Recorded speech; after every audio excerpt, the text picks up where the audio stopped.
Awesome, awesome, awesome. Welcome to How to Make It in Toronto. Super excited for today's episode as we're sitting down with the CEO of Rollout, where we shoot the show, Mr. John Nodrick. Thanks for having me, I appreciate it. Woo! It's nice to have Kiki at my feet too. Yeah, exactly. So it's a family show, as we like to call it here. And so for me, I think this episode is going to be really cool. Basically because obviously, like, number one, we do work together and we're obviously working in the space. We've also done a couple of events together as well, but I think for me, it would be really cool to kind of explore what it's like to be a leader and a CEO in this industry. It's something that I don't know too much about myself personally, and I would love to really basically understand, for sure, how you've gotten into here, how you even got into this industry, and definitely like how you build people up and how you find success in this industry as well. So we'll start the show as we always do so how would you define success, John? I should have done my homework and thought about that before. I think just reflecting where I currently am, I have a company that I never thought I would even be able to do the work we do. We get paid to make really creative content. I make custom wallpaper for commercial interiors. And I got a really great team, and going through the pandemic, we trimmed off a lot of the fat that we didn't need. We've got a really, really good small team that does mighty work, but there's not a lot of stress. I think we've dialed in our frequency to a point where everything just seems to work okay. Even when things are going sideways and difficult, the team I have, we come together with challenges and we come up with solutions.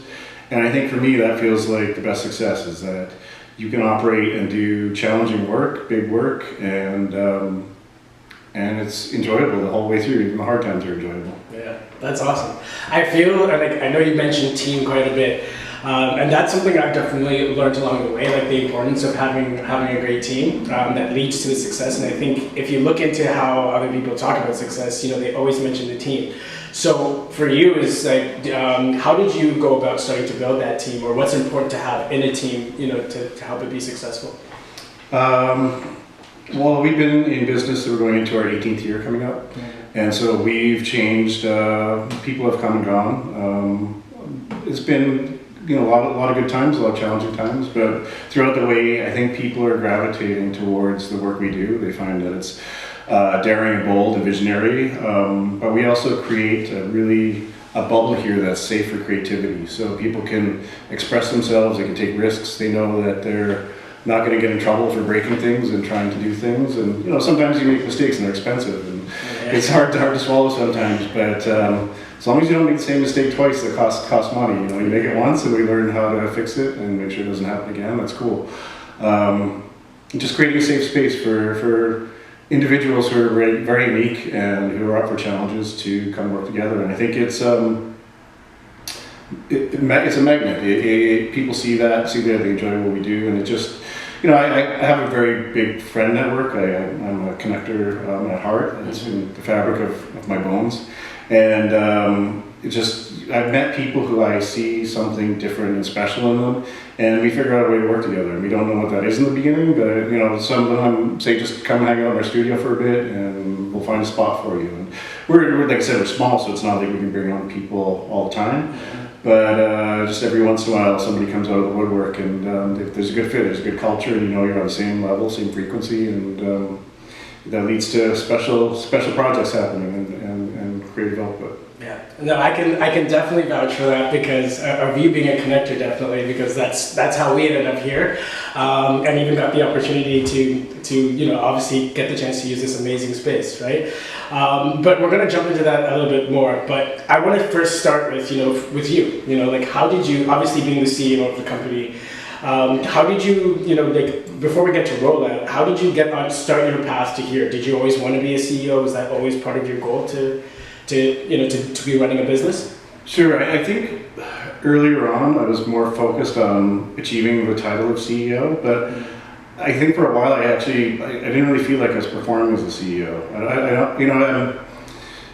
Earlier on I was thinking 10 times growth, go for exponential hockey stick type stuff. But I think the more we get through this, the less I want to achieve that. Because sometimes 10 times growth, if you're not prepared for it, is 100 times problems. Yeah. And like the pandemic was a blessing in disguise because it made us get rid of a lot of stuff that we didn't need and to trim down to the essence of what we're doing. And yeah, it's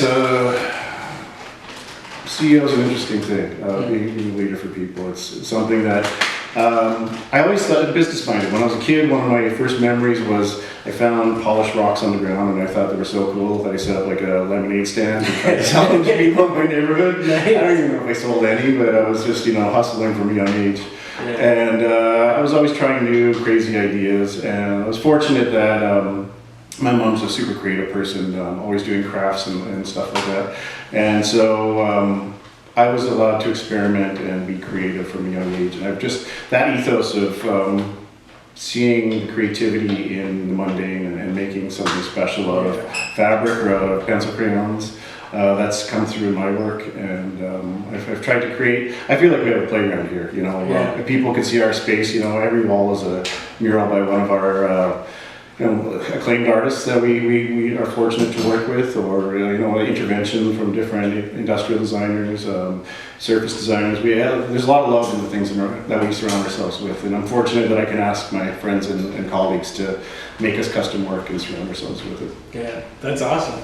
And so, with that being said, did your parents have any influence in regards to you wanting to be a success? Not be a successful person. That's the wrong way of saying it. But like in terms of wanting to be a CEO, definitely being a leader. Like, was that something that was influenced around you? My parents were always very supportive in what I did. They allowed me to veer in different directions and follow every passion I wanted for as quick as I wanted to. So, I was like kung fu and karate for a couple of weeks when I was a kid. All the stuff, you buy all the gear, then you decide you don't like it. So, but they let me find my thing. I think it's being fortunate, third child in a family where the first two get maybe a little bit more stricter rules, and then by the third one, my parents were just like, you know what, do your thing. You're gonna figure it out. Exactly. But it wasn't necessarily to be a CEO. I think it just naturally came about. Another tidbit about my background that I've mentioned to people about where I've come from is my mom stayed home with me and my brother and sister to raise us when my dad was out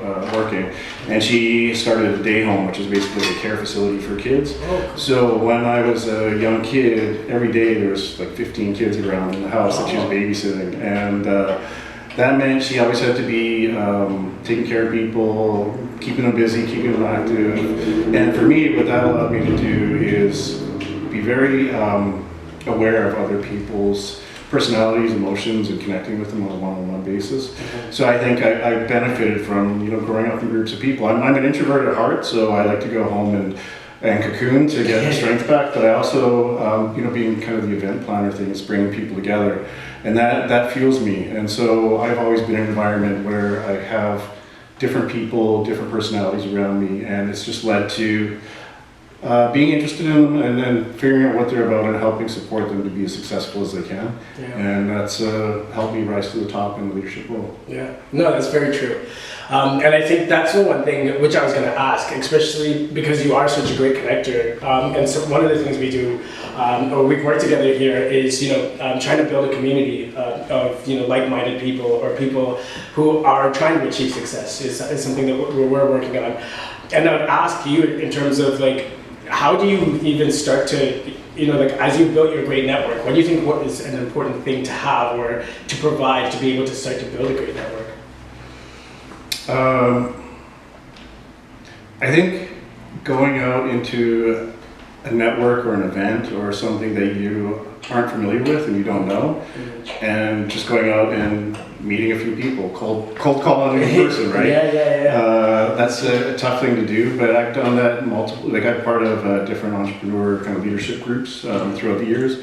And one was I was like, I need more guidance and mentorship in business, and so I found a group locally in Toronto, and I've been in ones in Vancouver, and you step in on your first day, and it's a lot of people in suits with businesses, and you're a little bit intimidated, but you have one-on-one conversations with people, and those grow to, group conversations, and then you're talking in front of all of them about what you do. So it's just taking that step out into the unknown, especially in the business world and in society, and meeting people and seeing there's some interesting things and fun people and great opportunities if you go find them. Yeah, exactly. So you'd say like encouraging people to actually just go out and actually try different things, right? Yeah, and like to be honest, a lot of the times I'm not comfortable. I want to go home, on the couch. But even once a week, go out and shake somebody's hand, and once a month, and that leads to meeting their friends and what they're about. And that's one of the things I really enjoyed about. I lived for a short time in New York.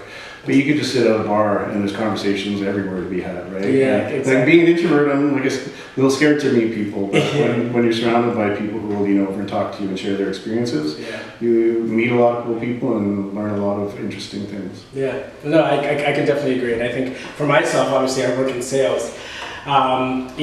Speaking to people, again, it's like, at first there's always that kind of like fear or judgment of being judged, I guess, in the beginning, but I feel like once you kind of break past that barrier, and you actually get to connect with people, you can really learn a lot, you know what I mean? And it's not getting rid of that, maybe like that fear of either being judged or, maybe not being accepted right away, but not having that courage, I guess, to step up and try different things. It's being vulnerable. Yeah, it's a word I never remembered because I was like, oh, I hate it. But it's when you can actually be vulnerable in front of people. That's when you level up, you challenge yourself, and you get places. Yeah, no, that's totally true. I love that.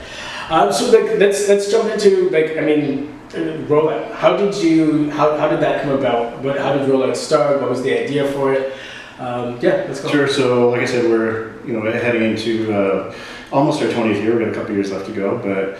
We started out, originally it was in Calgary. I had a partner that, I grew up in Calgary, was born and raised, and we were experimenting with large format digital printing on canvas, and we had a couple art galleries that were representing our work, and that was back when Photoshop 3 was, I got arrived to do it, and I was connected to a great community of creatives, and so he said, take a printer, take it home with you, and that was a time when I lived in a warehouse, so I rolled up a printer in my warehouse and put my bed beside it and figured out how to do large format printing. And it was just trial and error, and at that time there's not a lot of people doing it, and before long we were getting calls from Microsoft and Mark Echo, and the story goes that at the time there was a lot of creative students graduating from the schools in Vancouver, but not as many jobs for creatives. And my partner at the time, she was doing her master's thesis in Calgary in industrial design at the time. And there wasn't a lot of work for her either. And so we thought, why don't we experiment with this stuff a little bit and just keep pushing it through. We'll start a company around it. And if we're not going to make any money for our working for anybody because we aren't getting hired, we're just going to plug away and one foot in front of the other and build a portfolio over time. And it didn't take that long. We started figuring out how to monetize things and sell things, because bringing graphics into a space creates something that people haven't seen before. It really affects the psychology of a space, the experience and memories, and people picked up on it really quickly. And so it was just rolling with what was working and fixing what was broken. Yeah, that's really cool. I mean, it's such an entrepreneurial approach to it, just kind of jumping in and creating, the opportunity for yourself almost, right? Yeah, and not following the rules of wallpaper. Like, I didn't know, drop match repeats or anything like that. So would you guys be considered like in interior design? Yes, we're in architects and interior designers. Designers are our clientele. Primarily commercial, and I would say a significant portion of that is in the States. We are Canada based as well, but we've done work all around the world. Yeah, that's awesome. And to me, because the interior design world, like number one, obviously, again, coming from like the tech sales side, is completely, it's something I don't really know that much about, right? But I understand the importance of it. And again, it's like, how do you go about, when you start a business, how do you go about even learning how to find your clientele, like in creative design? Is it just looking for people looking to start projects? Like, how do you start to build the business, or at least build your pipeline to Sure. Well, the recent challenge with the pandemic a few years ago was we primarily do corporate office interiors, and so when all your trips are in corporate offices and nobody's going to the office and nobody's working, it's hard to run a business. But back when we started, we knew enough people working in the design industry where they saw our stuff and they tested it out and tried it out. And just tinkering with the formula and seeing who likes to buy our work, who likes to use it. And, you know, before it was a lot of personal connections getting the work, but now it's a lot more people who are contacting us through our website or through a platform called Material Bank. And it's just putting yourself out there. We got through the start of it through a couple of big trade shows, one in New York called the International Contemporary Furniture Fair. We were juried into this group of new Canadian designers, New Design Canada it was called. And so we got to stand up in front of people and do our song and dance when we didn't even really know what our business was. We didn't know about pre-tax profit. We didn't know about anything it took to run a business, but to stand and have Ty Pennington himself come up and start talking to you about what you do and how you do it, and seeing a crowd of people gather around you as he's talking. You gotta like pick up the slack pretty quick and show them, you know when the lights turn on, you gotta rise to the occasion. Yeah, I would say so. Like in that moment, like obviously, like how do you, I guess, face that obstacle to overcome it? Like it's a good problem to have, obviously, you know, being like your business is starting to pick up. Yeah. But how do you like personally handle obstacles and you know, especially in an instance like that, like what steps do you take to be able to, you know, to progress through something like that? So challenges and obstacles. I think the biggest ones, this is something I've learned over time, is before I used to try to either avoid them or tackle them head on. Avoidance doesn't work that well, it comes around and it's usually harder to deal with. Tackling things head on is great to raise your level up, like I said, quickly and efficiently. But you have to understand when you're operating a business that everything operates at its own frequency. Just because you want something to happen doesn't mean your team wants it to happen at the same rate. They still want success and they still have their own, you know, they've got their own agenda. They're there for their reasons, but the team is one, but they, you know, you want to make sure you're all working towards similar goals and things. But it's just, they've got their own lives going on, and sometimes they can work faster, sometimes slower, sometimes it takes time for them to come around, sometimes it takes time for you to come around.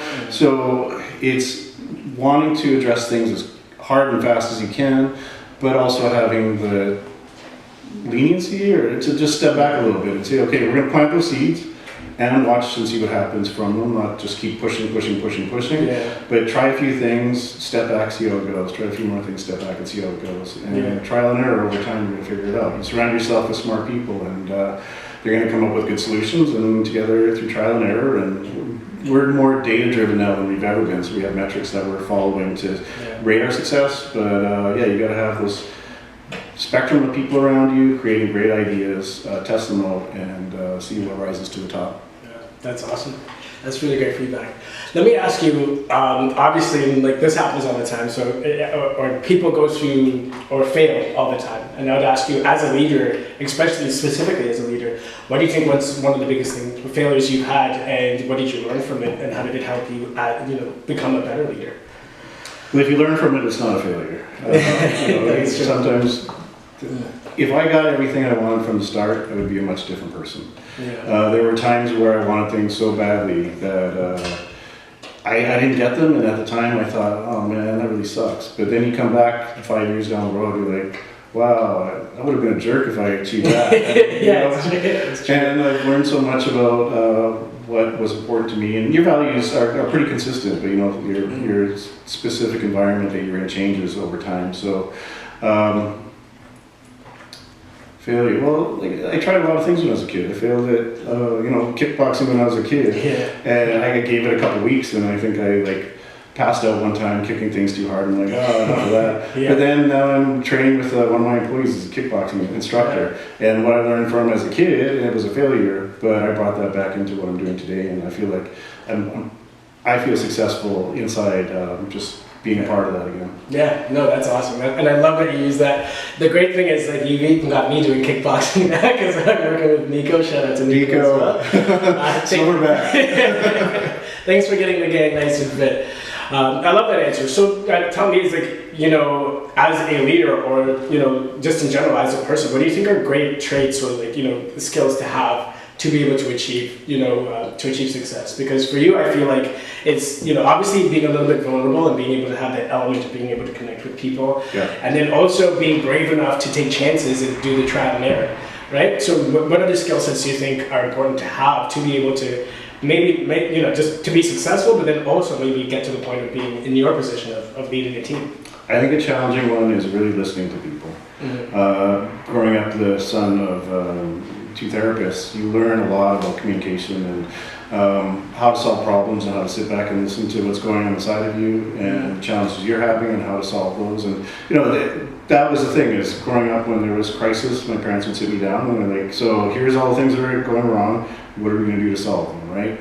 And being able to listen to what's in front of you, listen to yourself, that takes a lot, but listening to a client is a difficult thing, especially being a young creative, because you want to go out and prove the world what you can do. You want to be like, yeah, I got these ideas, I can do this, right? But if you're not listening to the client, you're not taking their vision or their goals or their needs into consideration, when they might be reporting to a whole bunch of stakeholders. And especially with custom wall coverings, they have audiences that use those spaces and they want certain results from it. So you really got to listen to what you're being told, but also look ahead to what their audience is and the end result. So stepping back and offering solutions, but also listening to what their needs are and what their wants are and their desires, that is a skill that I've learned over time. And the better you can listen, the more successful you can be, because you can distill down what people want. And if you tell it back to them in words that they've used before, they know you've taken into consideration who they are, which is very important. Yeah, I love that. And again, I totally agree. I can definitely say that working in sales, that's probably one of the biggest things. Like, I tell people, which people think is really interesting, is like, I listen for a living, because it's like, I have to hear what the issues are for me to be able to sell you right back. And in that sense, it is being able to truly understand that pain point or problem, and then being able to make sure you clearly outline that with the client and the solution that you're going to be solving it for. So I totally agree with that.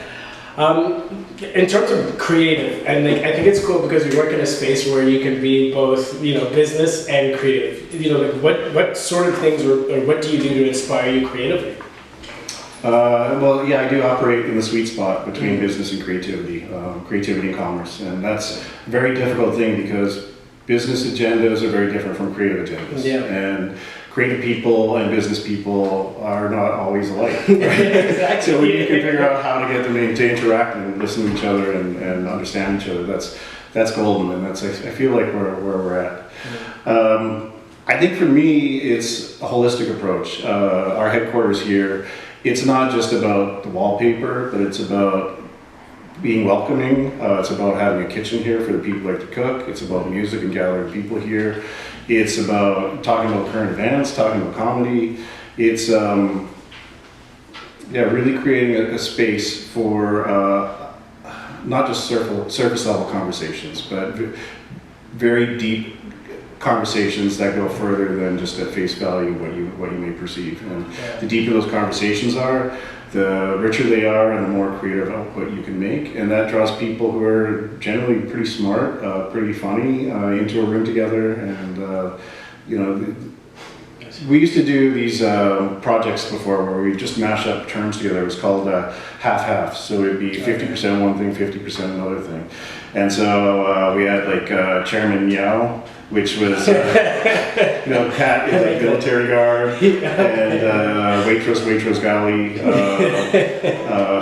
Barack Obama. So they were just kind of Friday wordplays where we'd be sitting around a computer and just throwing ideas out at each other and just constantly melding and mashing together things. So you come up with new ideas that maybe you haven't thought about before. And just having that playfulness on wordplay and creativity and working with somebody, that leads people to start thinking in that way with other solutions. And it could be in cooking, could be in music, could be in painting. That's awesome. I love that. And I think to manage the business side and the creative side.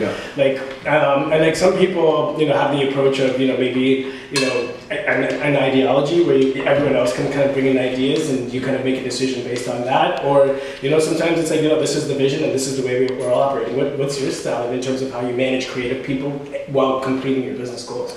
Yeah, I think I've been more diplomatic than most with my company. I relied on the people around me quite a bit, and even doing our website redesign, the people helping us with it, they're like, wow, you really involve a lot of people in your conversation. And I'm like, well, if they're going to buy into it and understand it, then I want their opinion, right? But there is a time when you just kind of have to draw a line and say, this is the way we're going to do it. And I think for me, like I mentioned to you earlier before this, is one thing that's been very helpful for me is all my employees, I ask them, we do reviews occasionally, once a year at least, and I ask them to bring their own job description to the table. And I don't write it for them. I tell them, like, this is the role that we need, these are the things that have to get done. But I ask them to fill in what they want to be doing and what they don't want to be doing. And really it's about, if they're going to be sacrificing their time towards our common goal, we want to make sure that they're performing the best they can be. And so they outline all the things that they like to do and the things they don't. And, you know, just a lot of things that people don't like to do that still have to get done. Yeah. But if they're achieving the things that they are most passionate about, then some of the things they don't want to do as much aren't so bad, right? Yeah, exactly. Gotta take out the garbage to do the big projects once in a while. And I think that everybody here, because you've been around here, and you know, the camera guy Joseph, he's been a part of our crew too. And it's when things are needing to be done, you just look around and help out. You know, it's not like this is my job description, this is all I do. It's like, no, you know, we're short down one day. Can somebody jump in and fill the spot? And people are more than. Sometimes people just want something to do, and they just, you know, don't want to think about the bigger picture of how they fit in. And sometimes it's like, hey, we got this thing here that needs to be solved, can you help out? And some people operate that way. They like that being presented with a challenge and the freedom to go after it. Yeah, that's awesome.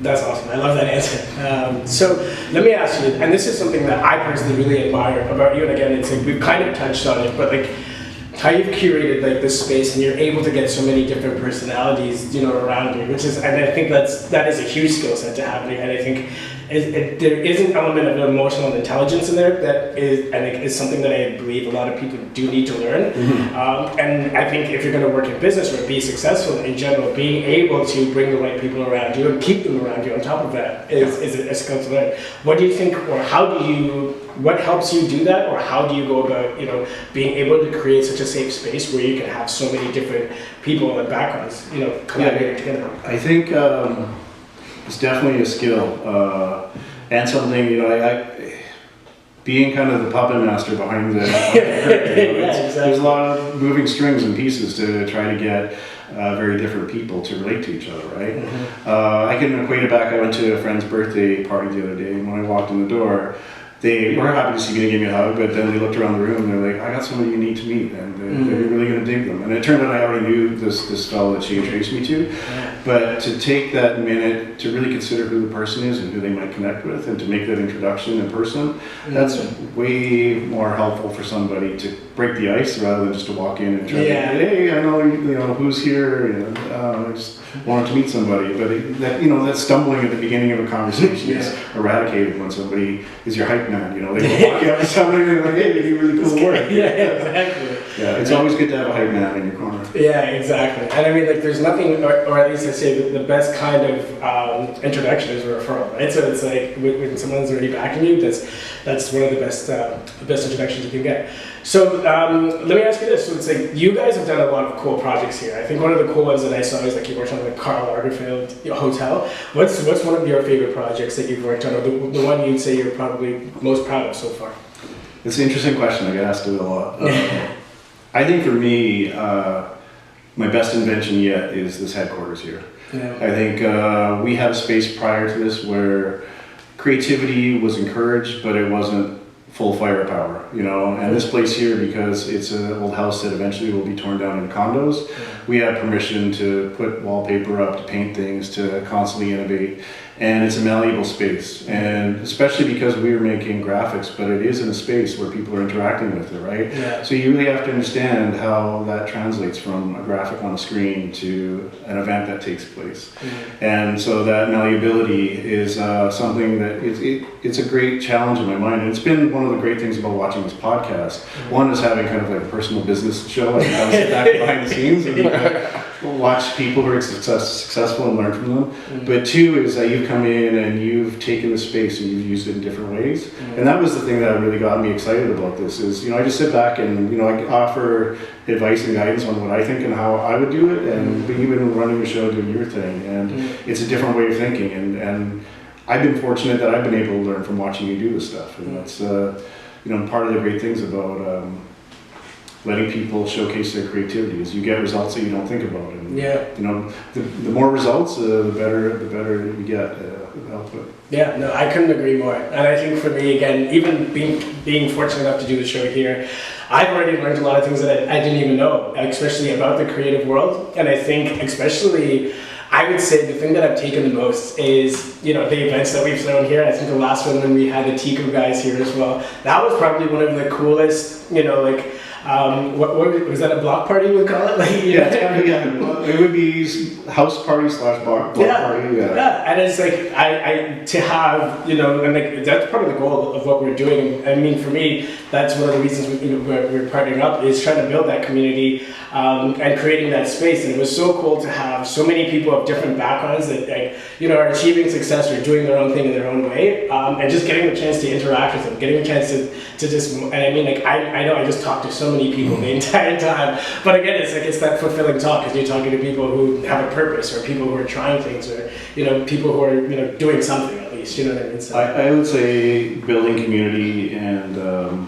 bringing people together is kind of the lifeblood of what we do. yeah. It's been challenging as a business because, you know, with my social media team, I'm like, yeah, let's show these parties, let's show this and this, and they're like, but we sell wallpaper. I'm like, well, the wallpaper brings us together, but it's really, you know, the people and the environments that are making it special. These projects are special for sure, and the, you know, experiences, but sharing time together, sharing events that we've had together, that's where you really get a sense of the culture and the community that you surround yourself with. And I think we've got a special little gem here. You know, I think it takes tinkering with. You know, sometimes you get it wrong, sometimes you get it right, but it's a bit of magic that happens. And you know, it's definitely food, music, art, all those things working together. It's just crying out for bringing people together, and also for startup businesses, people who have ideas on how to do things differently. Yeah, I love that.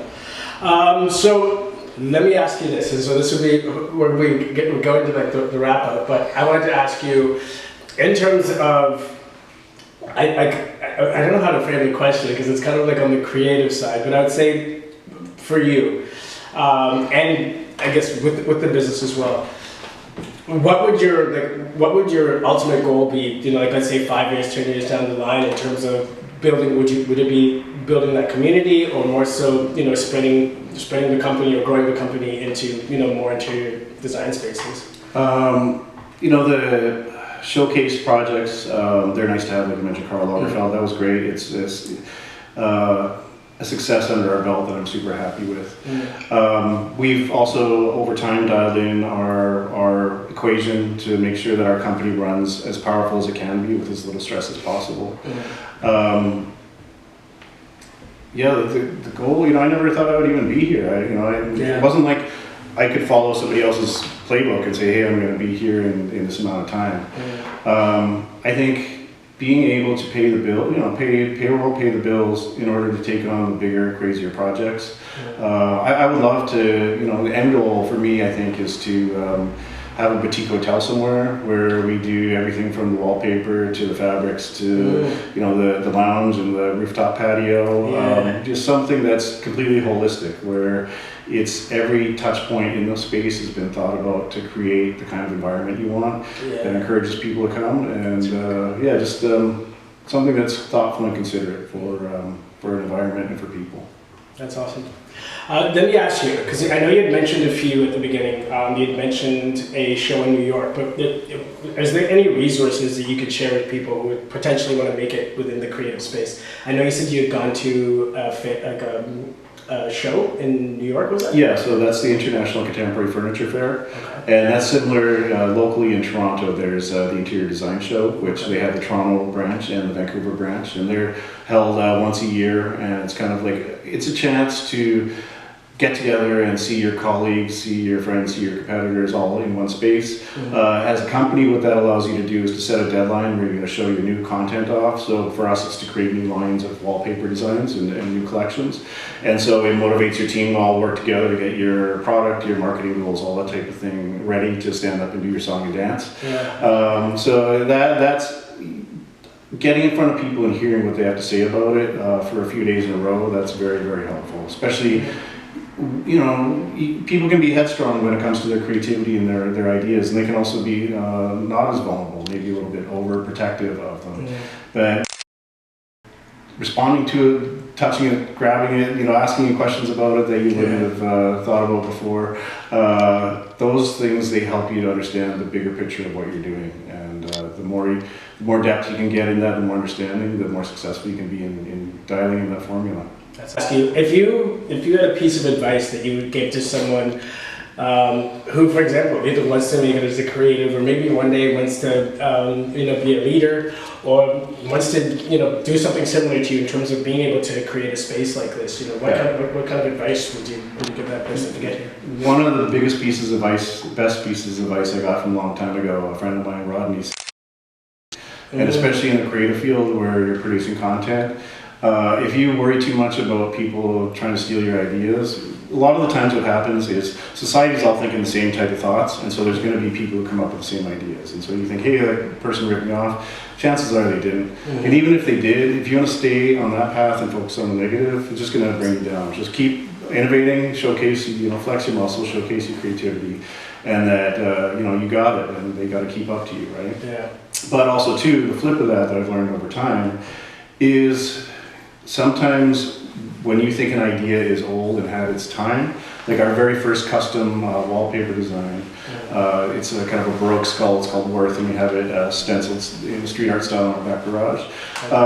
We did that years ago, and it's like I've talked about it so many times, showed it so many times, and I'm like, that's old news. But so many people are just learning about us for the first time that when they come to the website, it's fresh for them, right? Yeah. So you've got to stick around with an idea long enough to cash in on it. So if you're just continually innovating, you're not putting in the time to be like, okay, how can I make money out of this? Where does it fit in best? What environment? What clientele wants to use it or will best benefit from it? So you got to be able to follow those ideas and just keep them and keep talking to people about them and realizing that what you might think is stale is fresh for somebody who hasn't seen it before. Yeah, I love that. I was sitting there thinking what you're saying, and I was like, yeah, that's true. You can't just and feel it out too. Yeah, and sometimes your idea is so fresh that it takes a few years to catch on. You're ahead of the game, so you got to make sure that people about it and then start integrating it. Okay, so I know you know the question I'm about to ask. But I feel like this is going to be great because we've had the chance of listening to you DJ a few times, so I know you're quite the music guy as well. So for me, the final question of the interview is like, if you had my fighting walkout song for Nico. So I've been thinking about this a lot because the audience might know I used to have a nightclub when I was younger, 18 years old in Calgary. I started my own nightclub. I was throwing warehouse parties when I was a teenager. I've always been bringing people together around music. Got a huge vinyl collection, huge digital music collection. So I put a lot of thought into what song encapsulates what we do, and it goes back to the beginning of what you said today. We're talking about family a bit, and so Sly and the Family Stone, Family Affair. Wow, I love that. What a great track. Hey, this is just the first time we're going to be sitting down with John. Believe me, we're going to be talking more and more, and there's so many ideas we need to obviously discuss on the show, but I wanted to say thank you for joining us for the first time. What a great conversation. Take it easy, Toronto.